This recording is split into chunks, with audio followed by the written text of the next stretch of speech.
ಇನ್ನು ಇದಕ್ಕೆ ಸರ್ಕಾರದ ಡಿಫೆನ್ಸಿವ್ ಮೋಡ್. ಬಿಜೆಪಿಯ ಎಲ್ಲ ಶಾಸಕರು ಬ್ಲ್ಯಾಕ್ ಮೇಲ್ ಮಾಡ್ತಿದ್ದಾರೆ.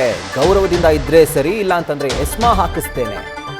ಹೇಳಿಕೆಯನ್ನು ಕೊಟ್ಟಿರುವಂಥದ್ದು ಬೆಂಗಳೂರು ನಗರ ಅಭಿವೃದ್ಧಿ ಸಚಿವರಾಗಿರುವಂತಹ ಜೊತೆಗೆ ಡಿಸಿಎಂ ಆಗಿರುವಂತಹ ಡಿಕೆ ಶಿವಕುಮಾರ್. ಈ ರೀತಿಯಾಗಿ ಬಿಜೆಪಿಯ ಶಾಸಕರಿಗೆ ಅವರು ವಾರ್ನ್ ಮಾಡಿದ್ದಾರೆ.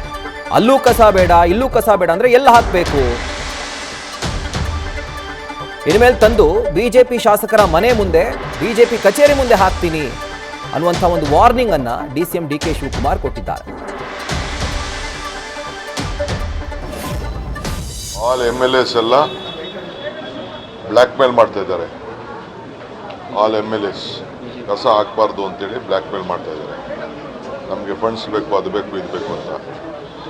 ಗೌರವದಿಂದ ಇದ್ರೆ ಸರಿ, ಇಲ್ಲ ಅಂದರೆ ನಾನು ಎಸ್ಮಾಲಿ ಆ್ಯಕ್ಷನ್ ತೊಗೋಬೇಕಾದಂಥ ಪರಿಸ್ಥಿತಿ ಬರ್ತದೆ. MLA ಆಗಲಿ ಯಾರೇ ಆಗಲಿ, ನಾವು ಮರ್ಸಿಲೆಸ್ಸಾಗೆ ಈ ಕಸನ ನಿಲ್ಲಿಸಿದ್ರೆ ಅವ್ರ ಮನೆ ಮುಂದೆನೇ ಹಾಕ್ಸಿಸ್ತೀನಿ. ಅವ್ರ ಮನೆ ಮುಂದೆನೋ ಇಲ್ಲ BJP ಆಫೀಸ್ಗೆ ಅದೇ ಕಸ ಎತ್ಕೊಂಡೋಗಿ ಲೋಡಲ್ಲಿ ಹಾಕ್ಸ್ತಾ ಇದ್ದೀನಿ. ನಿನ್ನೆ ಅರವಿಂದ್ ಲಿಂಬಾವಳಿ ಮಾಡಿದ್ದಾರೆ. ತಿರ್ಗಾ ಇವತ್ತು ದೊಡ್ಡಬಳ್ಳಾಪುರ MLA ಆ ಕಸ ಇನ್ನೆಲ್ಲಿಗೆ ಹೋಗ್ಬೇಕು? ಅಶೋಕನ ಮನೆಗೆ ಹೋಗ್ಬೇಕು, ಇಲ್ಲಾಂದರೆ ವಿಜೇಂದ್ರದ ಮನೆಗೆ ಹೋಗ್ಬೇಕು, ಇಲ್ಲ BJP ಆಫೀಸ್ಗೆ ಹೋಗ್ಬೇಕು. ಅಷ್ಟೇ ಕೆಲಸ. ಏನಕ್ಕೆ ಅವರು ಎಷ್ಟು ಯಾರಿಗೆ ಅಂತ ಬ್ಲ್ಯಾಕ್ ಮೇಲ್ ಮಾಡ್ತಾ ಇದ್ದಾರೆ? ನಾವು ಕಸ ಎಲ್ಲರೂ ಒಂದು ಕಡೆ ಹಾಕ್ಬೇಕಲ್ಲ.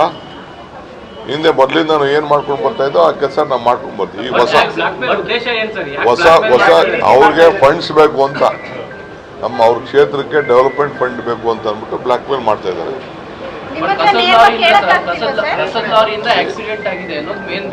ಆಯ್ತು, ಆಕ್ಸಿಡೆಂಟ್ ತಪ್ಪಾಗಿರ್ಬೋದು. ಆಕ್ಸಿಡೆಂಟ್ ಆಗಿದ್ರೆ ಕಾನೂನು ರೀತಿ ಕ್ರಮ ಕೈಗೊಳ್ಳಬೇಕು. ಆಕ್ಸಿಡೆಂಟ್ ಅಂದರೆ ಇಟ್ ಇಸ್ ಅನ್ ಆಕ್ಸಿಡೆಂಟ್. ನಾನು ಆಕ್ಸಿಡೆಂಟ್ ಆಗಬಾರ್ದಾಗಿತ್ತು, ಆಕ್ಸಿಡೆಂಟ್ ಆಗಿದೆ. ಅದಕ್ಕೆ ನಿಲ್ಲಿಸಿ ಈ ಥರ ಮಾಡೋದು ಸರಿ ಇಲ್ಲ. ನಾಳೆ ಬೆಳಗ್ಗೆ ಸೋಮಶೇಖರ್ ಕಾನ್ಸ್ಟಿಟ್ಯೂನ್ಸಿಲಿ ಹೋಗ್ತಾ ಇದೆ, ಶಿವಣ್ಣನ ಕಾನ್ಸ್ಟಿಟ್ಯೂನ್ಸಿಲಿ ಹೋಗ್ತಾ ಇದೆ, ಕೃಷ್ಣ ಬೈರೇಗೌಡ ಕಾನ್ಸ್ಟಿಟ್ಯೂನ್ಸಿಲಿ ಹೋಗ್ತಾ ಇದೆ. ಮೊದಲಿನ ಈಗ ನಾವು ಬೇರೆ 2 ಜಾಗನ ಪರ್ಚೇಸ್ ಮಾಡಿದ್ದೀವಿ. ಪರ್ಚೇಸ್ ಮಾಡಿ ಕಾನೂನು ಪ್ರಕಾರ ಟೆಂಡರ್ ಕರೆದಿದ್ದೀವಿ.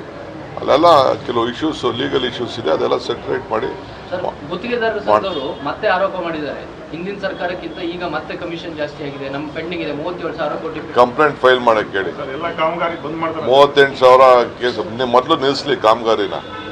ಯಾರು ಹಿಂದೆ ನಾನು ಗೌರ್ಮೆಂಟಲ್ಲಿ ನಾನು ಹೇಳಿಲ್ವ, ಯಡಿಯೂರಪ್ಪನ ಗೌರ್ಮೆಂಟಲ್ಲಿ ದುಡ್ಡಿಲ್ಲ ತಗೋಬೇಡ ಅಂತ ಅಂದ್ಬಿಟ್ಟು ಯಾಕೆ ತೊಗೊಂಡ್ರು ದುಡ್ಡು? ಕೆಲಸ ಯಾಕೆ ತೊಗೊಂಡ್ರು? ವಿತೌಟ್ ಎನಿ ಫೈನಾನ್ಸ್ ಅಂತ BJP ಗೌರ್ಮೆಂಟಲ್ಲಿ ಕಾಂಟ್ರಾಕ್ಟ್ ಕೆಲಸ ತೊಗೊಂಡ್ರು ಅವರು. 10,000 ಕೋಟಿ ರೂಪಾಯಿ ಟೆಂಡರ್ ಇತ್ತು ಇದು ಡಿಪಾರ್ಟ್ಮೆಂಟಲ್ಲಿ ಇತ್ತು ಅಂತಂದರೆ 30,000 40,000 ಟೆಂಡರ್ ಕರೆದವ್ರೆ. ಎಲ್ಲ ಕಾರಣಕ್ಕೆ BJP ಗೌರ್ಮೆಂಟೇ ಕಾರಣ. ಈಗ ಬಿಲ್ ಅಂತಂದರೆ ಯಾಕೆ? ಇನ್ನು ಮತ್ತೊಂದು ಕಡೆಯಲ್ಲಿ ಮೊನ್ನೆ ಸಚಿವ ಡಾಕ್ಟರ್ H.C. ಮಹದೇವಪ್ಪ ಸರ್ಕಾರದ ಈ ಒಂದು ನಾಯಕತ್ವ ತಿಕ್ಕಾಟವನ್ನು ಬೀದಿ ನಾಯಿಗಳಿಗೆ ಹೋಲಿಕೆ ಮಾಡಿದರು. ಈಗ ಆ ಒಂದು ಹೇಳಿಕೆ ವಿಪಕ್ಷಗಳಿಗೆ ಭೂರಿ ಭೋಜನ. ಎಷ್ಟು ದಿನ CM ಮತ್ತು DCM ಕುರ್ಚಿ ಕಿತ್ತಾಟ ಆಯಿತು, ಈಗ ನಾಯಿಗಳು ಕುರ್ಚಿಗಾಗಿ ಕಿತ್ತಾಟ ಮಾಡ್ತಾ ಇವೆ. ಮಹದೇವಪ್ಪ ಕಾಂಗ್ರೆಸ್ದು ಬೀದಿ ನಾಯಿ ಜಗಳ ಅಂತ ಹೇಳಿದ್ದಾರೆ. ಬಾಲದಿಂದ ನಾಯಿನ ಅಲ್ಲಾಡ್ಸೋಕ್ಕಾಗಲ್ಲ ಅಂತ ಹೇಳಿದ್ದಾರೆ. ಹಾಗಿದ್ರೆ ಬೀದಿ ನಾಯಿ ಯಾರು ಅಂತ ವಿಪಕ್ಷ ನಾಯಕ R. Ashok doctor H.C. Mahadevappa ಅವರ ಹೇಳಿಕೆಗೆ ಸಂಬಂಧಪಟ್ಟಂತೆ ವ್ಯಂಗ್ಯವಾಡಿದ್ದಾರೆ, ಜೊತೆಗೆ ಪ್ರಶ್ನೆ ಮಾಡಿದ್ದಾರೆ. ನಾನು ಇಷ್ಟು ದಿನನೂ ಕೂಡ CM ಮತ್ತು DCM ಮಧ್ಯೆ ಕಚಾಟ ನೋಡ್ತಾ ಇದ್ದೆ. ನಾನು CM ಮತ್ತು DCMಗಳ ಮಧ್ಯೆ ಕಚ್ಚಾಟ ಬರ್ತಾ ಇತ್ತು ದಿನನಿತ್ಯ ಪತ್ರಿಕೆಯಲ್ಲಿ.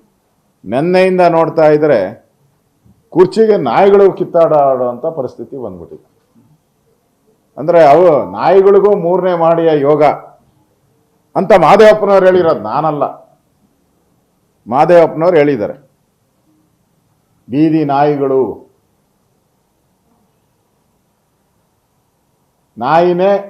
ಬಾಲನೇ ನಾಯಿನ ಆಡಿಸ್ತಾ ಇದೆ.